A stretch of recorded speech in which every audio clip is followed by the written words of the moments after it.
I walked through my front door at 6:30 p.m., steel-toed boots heavy on the hardwood floors my grandfather had installed 60 years ago.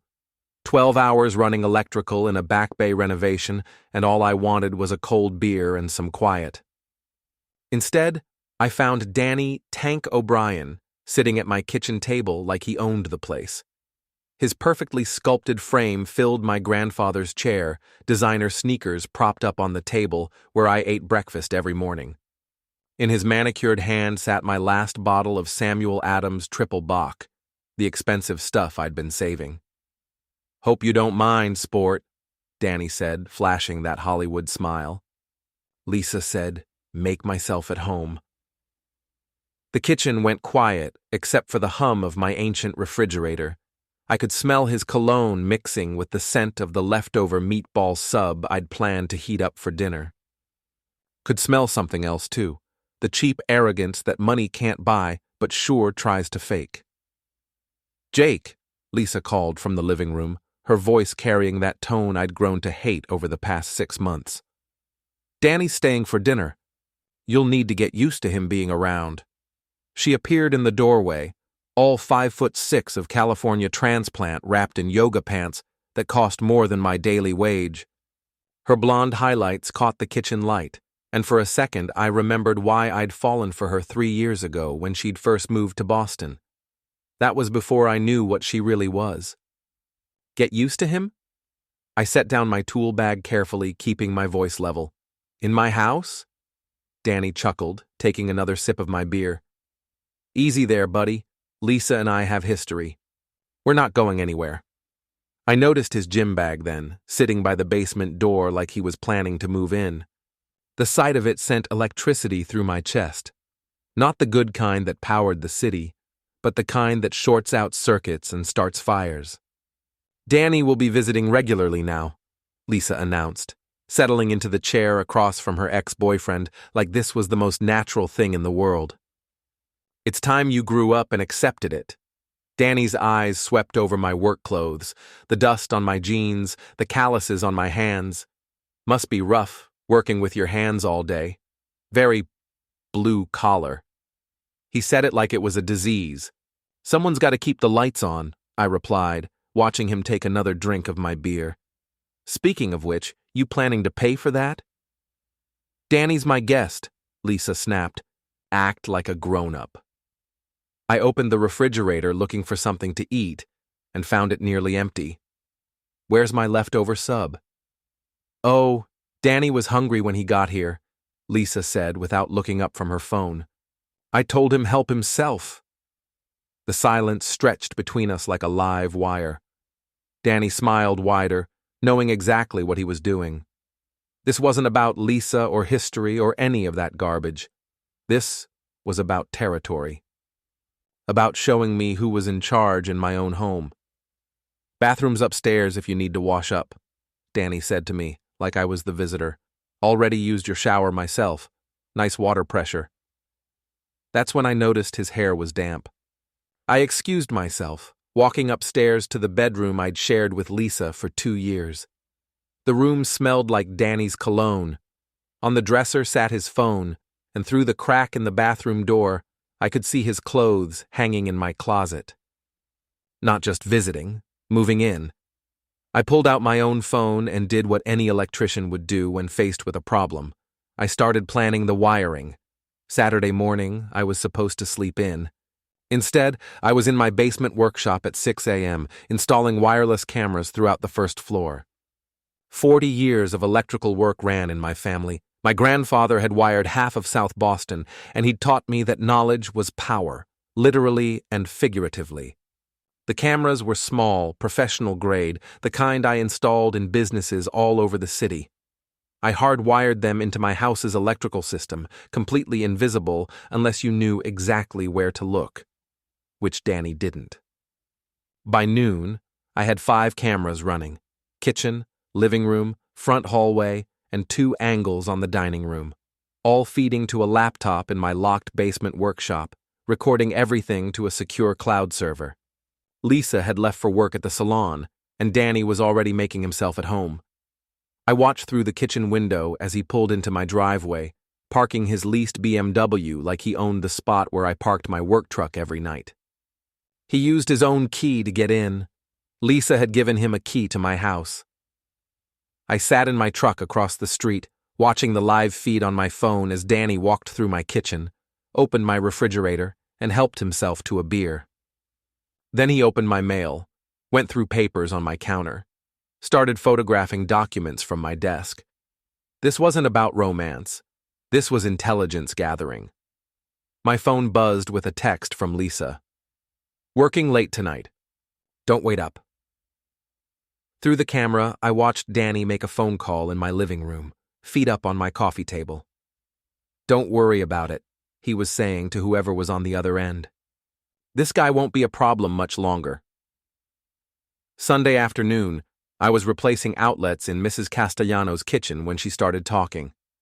Rosie Castellano had lived next door to my family for 40 years, and she saw everything that happened on our street. "That California girl of yours," she said, handing me a cup of coffee strong enough to power a small town. "She's been bringing that musclehead around for weeks, even when you're at work." "Weeks?" "Oh yeah, he brings luggage, stays overnight when you're not home. Yesterday, I saw them looking at real estate listings on her phone, pointing at other houses in the neighborhood." My hands stilled on the outlet cover. "Other houses? Like they were shopping. And Jake?" Rosie leaned closer, lowering her voice. "That boy's been asking questions about your business. How much money you make, what kind of contracts you get. Mrs. Murphy at the post office said he was trying to get information about your mail." That evening, I reviewed 3 days of camera footage while Lisa was working late again. What I saw made my blood run cold. Danny wasn't just Lisa's ex-boyfriend. He was conducting surveillance on me like a professional, photographing bank statements, business receipts, insurance papers. He'd even gone through my grandfather's old toolbox looking for something. But the worst part was the phone call I caught on camera Friday night. "It's going exactly like you said it would," Danny was telling someone. "She's got him convinced I'm just the jealous ex. He has no idea what we're really doing here." A pause, then. "Yeah, her dad's lawyer says if we can prove domestic issues, she'll get everything plus damages. The house, his business, all of it." I sat back in my basement workshop, understanding flooding through me like voltage through copper wire. This wasn't about Lisa wanting her ex back. This was a con job, a setup, and I was the mark. Monday morning, instead of going to my job site, I drove to the Boston Public Library and spent 4 hours researching Danny O'Brien. What I found would have impressed even my grandfather. Danny had done this before. 3 times in the past 5 years, according to news articles and court records I found online. Each time he'd helped wealthy families extract their daughters from marriages the families disapproved of. The pattern was always the same. Danny would reconnect with an old girlfriend who'd married beneath her station. He'd gradually move into the couple's life, creating tension and conflict. Meanwhile, the wife would start building a case for domestic abuse or mental instability, gathering evidence to ensure she got everything in the divorce. In 2 cases, the husbands had ended up not just divorced, but charged with crimes they didn't commit. One had lost his business. Another had been forced to declare bankruptcy.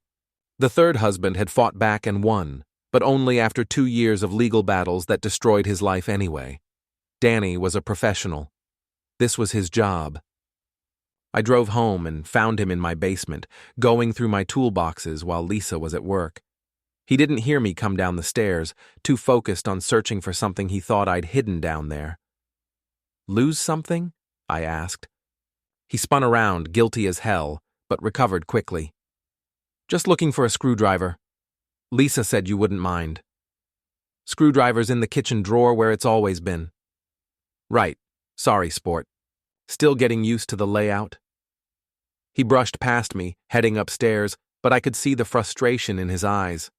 Whatever he was looking for, he hadn't found it. That's when I realized they thought I had money hidden somewhere. Real money. The kind that would make this elaborate con worth their time. time to give them what they were looking for. I spent Tuesday creating fake financial documents on my computer, making it look like I'd been skimming money from electrical jobs and hiding it in various accounts. Bank statements showing deposits I'd never made. Investment portfolios worth hundreds of thousands of dollars, even a fake safe deposit box rental agreement. Then I left them where Danny would find them, tucked in a folder marked Private Tax Documents in my desk drawer. Wednesday morning, I installed motion sensors in the basement and linked them to my phone. If Danny went down there again, I'd know immediately. I didn't have to wait long. At 11:47 a.m., while I was running wire in a Beacon Hill townhouse, my phone buzzed. Motion in the basement. I pulled up the camera feed and watched Danny tearing apart my workshop, looking for a safe or hiding place where I might keep cash.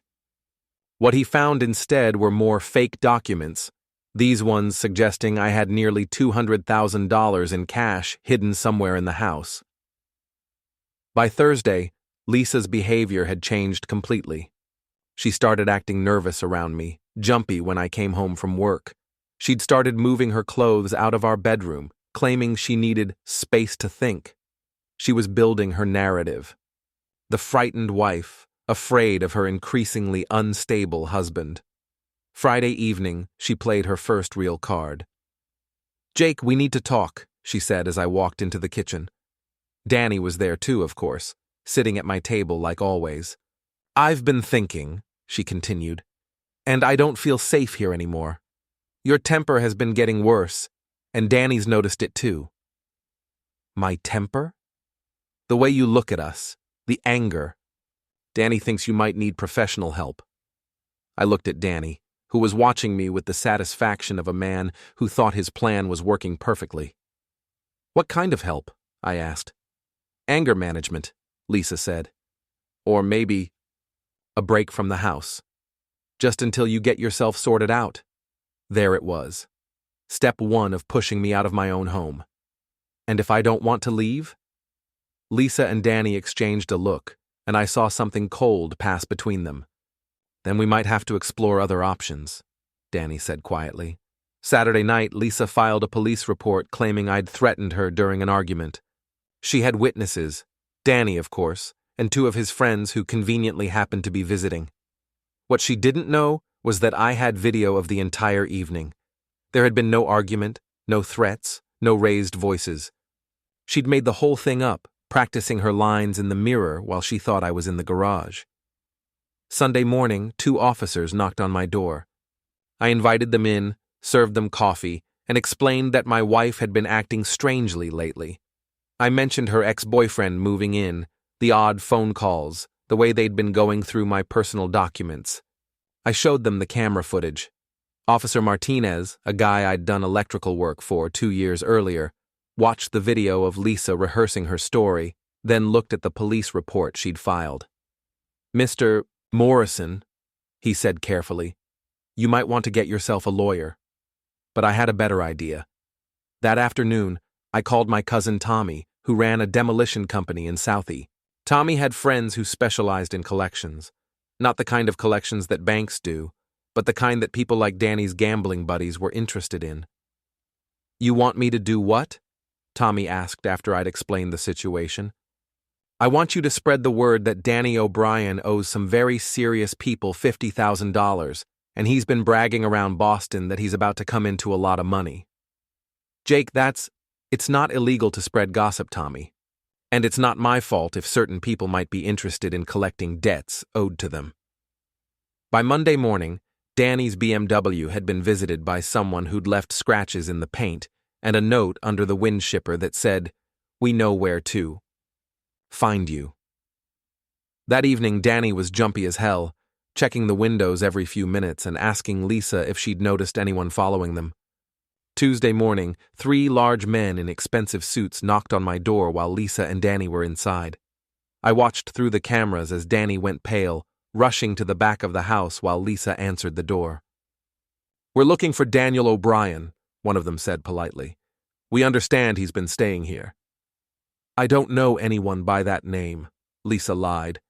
"Ma'am, his car is in your driveway." The men left their business card, No business name, just a phone number, and a message that they'd be back. Wednesday, Danny barely left the house.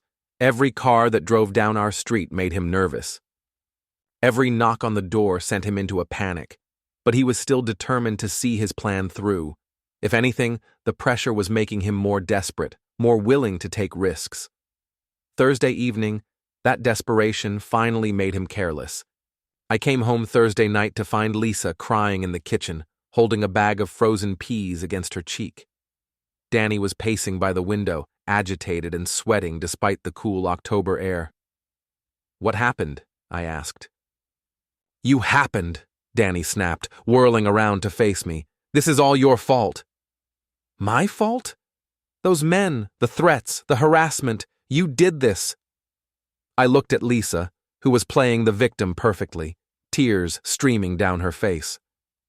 But I could see the calculation in her eyes, the way she was positioning herself for maximum dramatic effect. "I don't know what you're talking about," I said calmly. "Don't lie to me." Danny stepped closer, his hands clenched into fists. "You found out what we were doing and you decided to get cute. Well, congratulations. You've put Lisa in danger too." "What exactly did you think you were doing?" Lisa looked up from her frozen peas, and for a moment, her mask slipped. I saw the real her, cold, calculating, completely without remorse. "We were going to take everything," she said quietly. "This house, your business, every penny you've saved. Danny's done it before, and we figured you were too stupid to figure it out." The honesty was almost refreshing. "But then those men came," Danny continued, "and now everything's ruined. So here's what's going to happen. You're going to call off your dogs, and then you're going to sign divorce papers giving Lisa everything she wants." "And if I don't?" Danny pulled out his phone and showed me a video. It was me, apparently striking Lisa during an argument. Except I'd never hit Lisa, never even raised my voice to her. The video was fake, but it looked real enough to fool a jury. "We'll destroy you," Lisa said, her voice steady now. "Domestic violence charge, assault, maybe even attempted murder if I play my injuries right. By the time we're done, you'll be lucky to get a job picking up trash." I nodded slowly, like a man who'd just realized he was beaten. "Okay," I said. "You win. But I have one condition." "You're not in a position to make conditions," Danny said. "Sure I am." I pulled out my phone and played a video of my own. It was Danny, 3 days earlier, explaining the entire con to someone on the phone. Every detail of their plan to frame me, steal my assets, and disappear back to California. His voice was clear, his words unmistakable. "I've got hours of this stuff," I said as their faces went white. Phone calls, planning sessions, you two celebrating how stupid I was. All time-stamped, all authenticated, all backed up in multiple locations. Lisa's frozen peas hit the floor. "That's illegal surveillance," Danny said, but his voice was shaking. "Actually, it's not. Massachusetts is a one-party consent state, and this is my house. I can record whatever I want on my own property." I showed them another video. Lisa practicing her victim routine in the mirror, Danny coaching her on how to make fake bruises look real. "So here's my condition," I continued. "You leave. Tonight. Take your fake video, your fake bruises, and your real problems with those men looking for you, and you get out of my house." "We're not going anywhere," Lisa said, but she didn't sound convinced anymore. "Then I guess we'll let the police sort it out. And the FBI, turns out wire fraud across state lines is a federal crime. And those men looking for Danny? I bet they'd be very interested to know about his little side business." Danny was staring at me like he'd never seen me before. "You played us." "No," I said, walking to the kitchen counter and pouring myself a beer. A new bottle, since Danny had drunk all my good stuff. "I wired the circuit properly. You two were the ones who short-circuited." The next morning, Danny was gone, along with his BMW and whatever clothes he'd moved into my house. But Lisa was still there, sitting at the kitchen table with her phone and a cup of coffee, acting like nothing had happened. "We need to discuss terms," she said when I came downstairs. Terms? For the divorce. Just because Danny screwed up doesn't mean this marriage is salvageable. I sat down across from her, the same chair Danny had been using for weeks. It felt good to have my kitchen back. "You're right," I said. "It's not salvageable. But we're not negotiating terms. You're getting nothing. I'm entitled to half of everything. You're entitled to whatever a judge says you're entitled to, after he sees the videos of you planning to defraud me, fake domestic violence charges, and commit wire fraud." Lisa's phone buzzed. She glanced at it and her face went pale. "Problem?" I asked. She held up the phone. It was a news article with Danny's picture. "California man arrested in multi-state romance scam." According to the article, Danny had been arrested by federal agents at Logan Airport, trying to board a plane to Los Angeles. Turns out the FBI had been investigating his activities for months, and the evidence I'd provided had been the final piece they needed. "He gave you up," I said, reading over her shoulder. "Says here he claims you were the mastermind, that you recruited him to target me specifically because your family wanted you out of this marriage." Lisa's hands were shaking now. "That's not... We never... It also says your family has done this before. 2 other daughters, 2 other unsuitable marriages ended the same way. Danny wasn't working alone." The doorbell rang. Through the window, I could see 2 people in dark suits standing on my porch. Federal agents by the look of them. "Funny thing about circuits," I said, standing up to answer the door. "When one component fails, it usually takes the whole system down with it." Lisa was already on her phone, probably calling Daddy's lawyers, but it was too late. The agents had enough evidence to charge her with conspiracy, fraud, and about 6 other federal crimes. As they led her out of my house in handcuffs, she looked back at me with pure hatred. "You think you've won something," she said, "but you're still just a pathetic electrician in a crappy little house." "Maybe," I replied, "but it's my house, and the lights still work." The next few days were quieter than my house had been in months. No Danny drinking my beer, no Lisa on her phone planning my destruction, no strangers searching through my basement. Just me, my tools, and the electrical work that had kept my family fed for 3 generations. Mrs. Castellano brought me a casserole and filled me in on the neighborhood gossip. Apparently word had gotten out about Lisa and Danny's scheme, and the whole street was talking about it. Some of the neighbors I'd done electrical work for over the years were calling, offering support, and asking if I needed anything.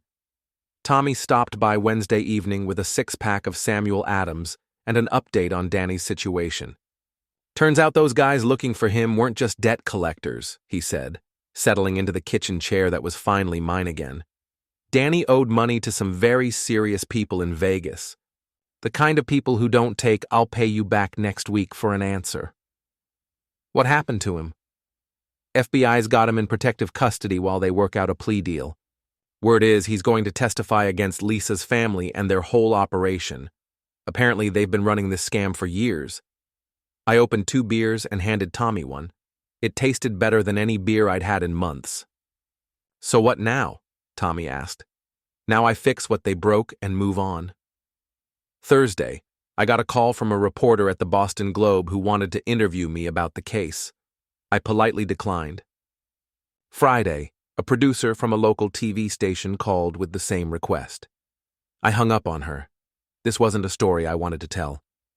It was just something that happened, something I'd handled the way any electrician handles a problem, by understanding the system, identifying the fault, and fixing it properly. Saturday morning, I was replacing the locks on all my doors when Father McKenna stopped by. He'd been the neighborhood priest for 20 years, and he'd known my grandfather. "Heard you had some trouble," he said, watching me install a new deadbolt. "Nothing I couldn't handle." "Your grandfather would be proud. He always said you could fix anything electrical." "This wasn't exactly electrical work, Father." "Wasn't it?" The old priest smiled. "Seems to me you identified a short circuit and rewired the whole system. Same principles apply. Monday morning, my phone started ringing with job offers. Word had gotten out that I was the electrician who'd outsmarted the con artists, and suddenly everyone wanted to hire me. Business owners who were worried about being scammed, homeowners who wanted someone they could trust, even some lawyers who needed electrical work done and appreciated my attention to detail. By the end of the week, I had enough work lined up to keep me busy for 6 months.